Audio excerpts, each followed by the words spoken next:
Hey guys, আজকে আমি আপনাদের সাথে শেয়ার করব মজাদার একটা পাস্তা রান্না। না টেনে পুরো ভিডিওটি দেখতে থাকুন।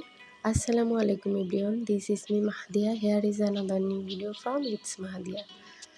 পাস্তা রান্না করার জন্য আমি প্রথমে পাস্তাগুলো সেদ্ধ করে নেব। আর এখানে স্বাদ মতো লবণ দিয়ে দেব আর সামান্য পরিমাণে তেল দেব, যেন একটার সাথে আর একটা লেগে না যায়। মূলত এই কারণেই তেলটা দেব। আর পাস্তা সেদ্ধ হয়ে গেলে এটা আমি ঠান্ডা পানি দিয়ে ধুয়ে রাখবো। এ পর্যায়ে আমি দিয়ে দেবো একটা কড়াই। তো ফুল ডিটেলসই বলে দিচ্ছি, জানি না আমার এই কথাগুলো কার কাছে কেমন লাগে, বাট বলতেছি। তো আজকে পাস্তা রান্না করব হচ্ছে চিকেন সসেজ আর ডিম দিয়ে, সাথে তো টমেটো আছেই। তো এই সসেসগুলো হচ্ছে এমনিতেই সাদা, আবার ভাববেন না ফিল্টার মারছি, কারণ হচ্ছে এটা কাজী ফার্মের সসেস। তো এটা আমি হালকা করে ভাজতে গিয়ে একবারে লাল করে ফেলছি, ব্যাপার না, পড়ে যায় না, এটাই অনেক। তো এই পর্যায়ে হচ্ছে আমি পেঁয়াজ কুচি আর কাঁচামরিচ কুচি দিয়ে দিলাম। তেল কিন্তু আমি সামান্য দিছি, কারণ আমি বাটার ব্যবহার করব। আর আপনি যদি পাস্তা রান্না করার জন্য পুরো তেল বা মানে তেল ছাড়া পুরো রান্নায় বাটার ব্যবহার করেন, তাহলে কিন্তু একদম রেস্টুরেন্টের মতো টেস্ট পাবেন। যেহেতু পাস্তা প্রায় সময় খাওয়া হয়, সেই আইডিয়া থেকে বলতে পারি। আর এখানে তো বাসায় চিকেন ছিল, বাট আমি এখানে চিকেন ব্যবহার করিনি, ডিম দিলাম। কারণ চিকেন ব্যবহার করতে গেলে অনেকটা সময় লাগতো, কাটাকাটি ঝামেলা।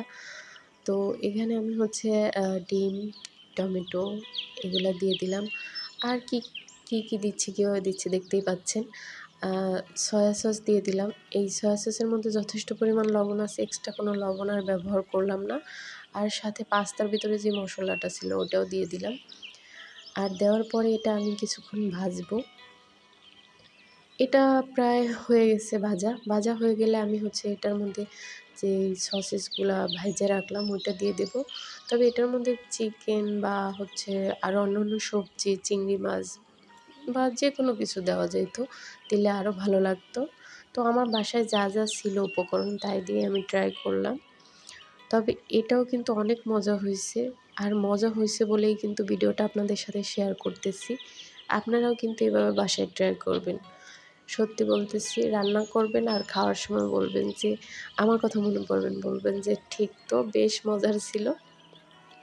তো লাস্ট পর্যায়ে হচ্ছে আমি একটু টমেটো সস দিয়ে দিলাম। আর সসটা দিয়ে কিছুক্ষণ নাড়াচাড়া করে ভাজার পরেই হয়ে গেল আমার পাস্তা রান্না। আর এটা কিন্তু রেস্টুরেন্টের থেকে কম না, হ্যাঁ, এটা অনেক স্বাদ। তো যাই হোক, আর কত প্রশংসা করব নিজের রান্নার। আর নিজে খাইছি বলেই এত প্রশংসা। তো যাই হোক, এই তো রেডি আমাদের পাস্তা রান্না। ভালো লাগলে অবশ্যই ইউটিউব চ্যানেল সাবস্ক্রাইব করে দিবেন, আর হচ্ছে ফেসবুক পেজ ফলো করে দিবেন, টিকটকে ফলো করে দিবেন, ওকে?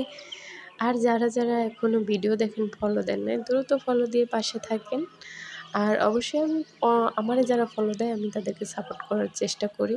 আর আপনারাও আমার পাশে থাকবেন। আজকের জন্য আল্লাহ হাফিজ।